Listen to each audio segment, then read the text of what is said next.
daming tagpo sa 1986 People Power Revolution o EDSA People Power 1,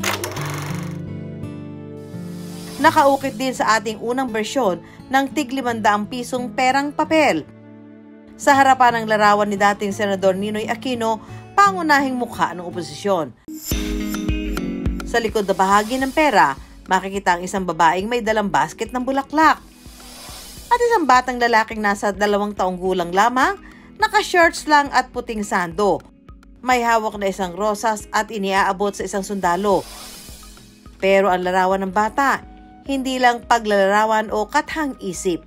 1986, February yun, nagkaroon ng snap presidential elections. Pinagtalunan yung resulta nung eleksyon na yon, si Senator Butz Aquino. Pinatawag nila yung mga supporters nila. Pumunta na kayo sa EDSA. Hinaharang nila yung mga bus, hinaharang nila yung mga kotse. May mga photojournalists na kinukuhanan yung pictures yung paligid. Merong isang babae na may dalang basket na nagpapamigay ng bulaklak. So kaya nasama yung bata doon na nagbibigay ng bulaklak.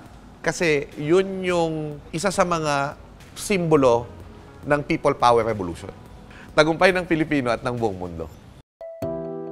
I wonder, sino nga ba ang batang ito? At bakit siya nasa gitna ng revolusyon sa EDSA? Nagsimula ang aming pagsasaliksik sa internet hanggang madaanan namin ng isang post sa social media na umaangkin sa katauhan ng bata sa larawan sa likod ng 500 piso.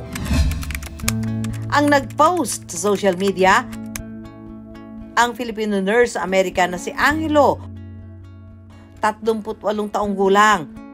Hindi raw malinaw sa isip ni Angelo ang mga nangyari noon, pero buhay na buhay sa kanyang alaala ang makasaysayang tagpo. Mag-3 years old ako nung time na yun. To be honest, wala akong natatandaan na specifically about the event. Pero mas nauunawaan ko yung nangyayari kung bakit ako napunta ng 500, ano yung storya. On the way dun sa Pasig, sa EDSA, yung mga magulang ko, nag-decide sila na bumaba kami, makiisa sa pagsasama-sama ng mga tao. Hindi nila namalayan na nakawala ako sa pagkakahawak sa akin ng nanay ko. At one point nakita nila ako na nag-aabot ng bulaklak. Ang mga inosenteng hakbang ni Angelo, matatala pala sa mga pahina ng kasaysayan ng ating bansa. Wala man sa aking meaning yung pag-aabot ng bulaklak ng bata ako. Pero habang lumalaki ako, nauunawaan ko na may impact pala yung action na yun. Si Angelo mayroon daw isang hiling na makitang muli at makilala ang sundalong nakaharap niya sa revolusyon sa EDSA. Although alam ko that that's historical, pero para sa akin, the history is not yet complete kasi hindi ko pa uli nakikita yung sundalo. Kumusta na kaya yung sundalo? Kumusta na kaya yung photographer? Nasaan na ang sundalo?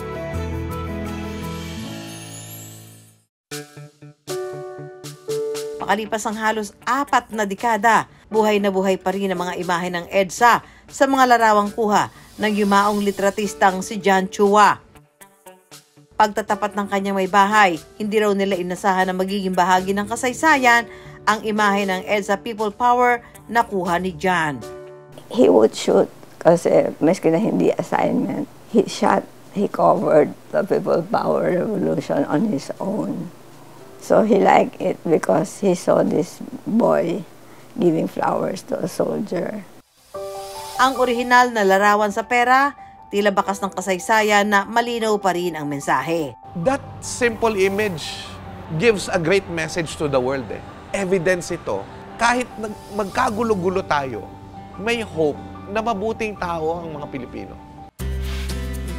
Mabilis na kumalat sa social media ang paghahanap ni Angelo at ang tila missing in action na sundalo. Nasa Zamboanga raw.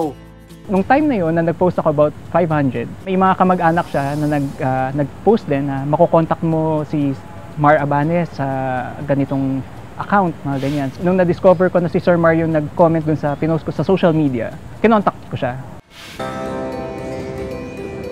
Ang pinaka-reason sa pag-uwi ko is this is 39 years in the making. We are making history in our own little ways. Para sa akin, itong pangyayaring ito na magkikita kami uli, isang pananariwa ito ng kung ano man yung nangyari 39 years ago. Ang pinaniniwala ang sundalo sa 500 pisong papel, si Second Lieutenant Mario Abanez na bagitong sundalo lang noon. Ito na, si Tatay Mario ngayon. 65 taon na. Retiradong Marine Officer mula sa 5th Marine Battalion. Nung time na yan, ang batalyon ay assign ng Tawi-Tawi.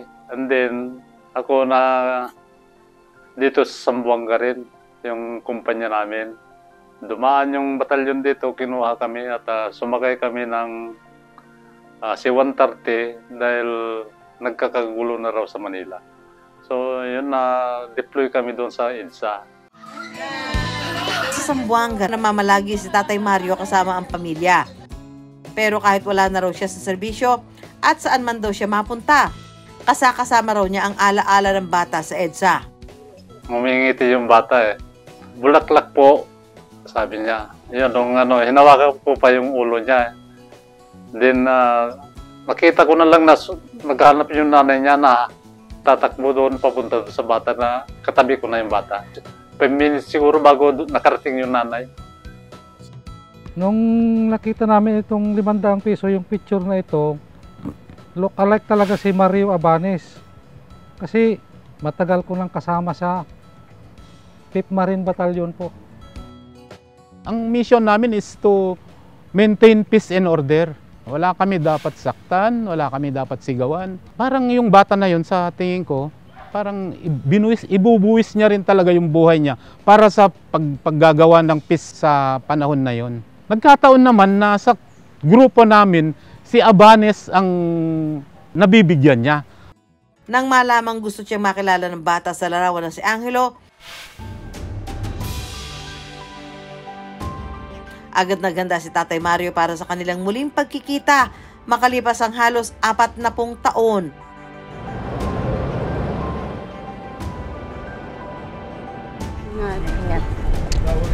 Mula sa Zamboanga, bumiyahe pa Maynila si Tatay Mario.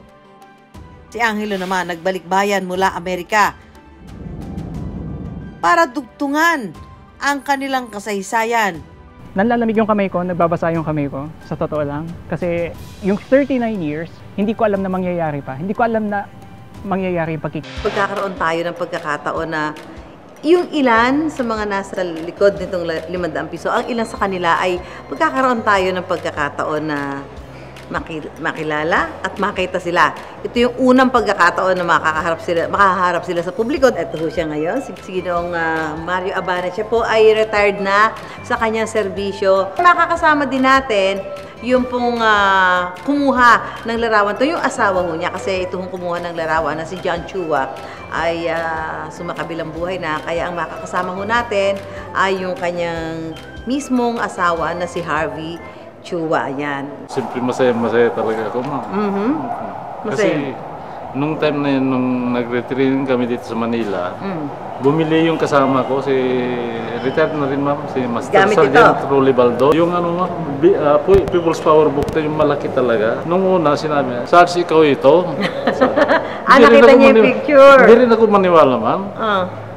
Pero nung tinignan ko, ay ako nga pala. Ma'am, kayo ba? Ano pakiramdam niyo po na yung kuha ng asawa niyo, ginamit ho dito sa ating 500 piso? We were proud naman that ginamit as our gift to our country.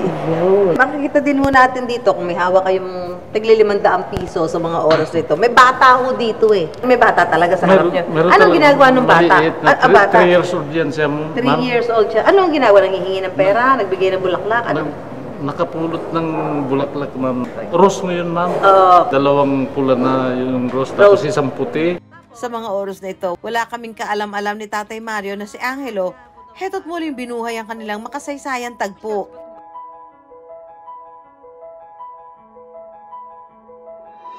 Oh my gosh! Ayan! Wait! Ito yung bulaklak! Pakalipas ang halos 4 na dekada, ang bata at sundalo naging simbolo ng revolusyon, muling nagkita.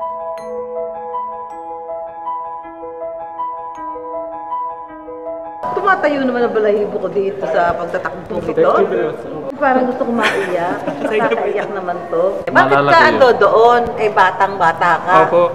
Bali, nasa biyahe po kami. Naabutan po kami ng traffic. Tapos sabi po dun sa balita, sabi ng kwento ng nanay ko na mapayapa naman po yung gathering ng mga tao doon sa EDSA. Bumaba na lang kami, makisa kami sa mga tao. Tapos, nawala po ako sa site nung parents ko po, nawala ako. Nakita nila, malayo na ako, nag-aabot ako ng flowers sa ground. Tapos, inaabot ko po yung bulaklak sa mga sundalo. At talaga? At yun po yung aktong nakunan po ng asawa ko ni Ma'am Harvey. Nare-recollect ko na lang po habang lumalaki ako, napakagandang pangyayari po pala yung nangyari noong 1986. Si Tatay Mario, walang pagsidla ng tuwa. Siyempre masaya ako dahil nakita ko, ma'am. Kasi that time, nung nangyari yun, nung sa EDSA, 26 years old ako, kasi 3 years old. Oo nga, oo. Tapos, tinanggap mo naman yung inabot niya sa bulaklak, di ba? Opo. Tapos sinawakan ko yung buhok niya noon. Ikaw! Pero malala ko talaga, ma'am. Oo, ikaw, Jello. Parang ano siya, mission accomplished ka ngayon. Hindi po ako makapaniwala na magaganap po itong pagkakataon na ito na magkikita po kami. Because for so long po ang iniisip ko, kumusta na po kaya yung sundalo na nakita ko po 39 years ago. Ang unang fear ko po noon, buhay pa po kaya siya. Oo. Di ba po? Kasi anything can happen po, sundalo po yun. May chance pa kaya na magkita kami. Parang tatay mo yung nakita mo, ano? Opo. At yun na ngayon. Naging espesyal pa ang makasaysayang muling pagtatagpo dahil nagpadala rin ng regalo ang Bangko Sentral ng Pilipinas. Kopya ng lumang 500 piso kung saan bumida sina Angelo at Mario. Si Harvey Chua, binigyan din ng espesyal na kopya ng original na larawan ng dalawa. I hope we don't forget the gains we got from the people power. Yes, ma'am. Thank you very much, ma'am. Maraming salamat. Thank you po. Thank you po. Thank you. Para mas sulit ang pagkikita, binisita rin ni na Angelo at Tatay Mario ang may bahay ng litratistang si John Chua na kumuha ng kanilang larawan, kasama ang matalik na kaibigan ni John na si Tonette Rivera. So, this is the original photograph that John took. No? So that's you. So kung nahuli lang si John ng konti sa pagkuha ng picture na to, hindi na natuloy yung picture na ito, at saka picture na ito, at saka yung picture sa libro dahil susunduin ka na nung nanay. Yes po. Si Angelo bumalik rin agad sa California para sa graduation sa kanyang degree na Master of Science in Nursing. Habang si Tatay Mario, ikinuwento sa amin na may kailangan pa raw siyang ayusin sa Maynila tungkol sa kanyang pagre-retiro sa serbisyo. Tay Mario, kumusta po kayo? Okay lang, ma'am po. Tapos may isa raw kayong hiling na dekada na sa inyong pagiging sundalo. Ano daw yung hiling yun? Mga awards ko sana, ma'am, kung Mga awards kung nyo? pwede pang... Yung mga makuha nyo? Yes, ma'am. Ano ho ba yung mga awards nyo? 2 gold cross, ma'am. Military Merit Medal. Ngayon po, mayroon pong simpleng regalo ang I Wonder. Ayan. Sa inyo. Ay, laki nito Ate, tayo. O, laki ng ribbon. Tay, buksan mo ito. Ito'y amunting pagkilala ng I Wonder sa inyo. Sirain mo, Tay. Yun. Sige, Tay. Sirain mo na yan. Ay, ano ba yan? Wow. Ay, salamat, Lord! At mabigay din pala sa akin.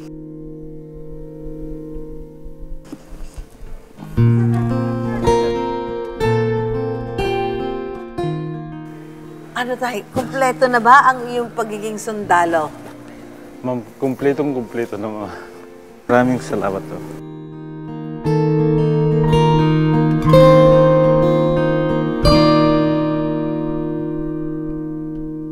Madalas, hindi napapansin sa mga pahina ng kasaysayan ang maliliit na pangyayari pero may mahalaga palang ambag at aral.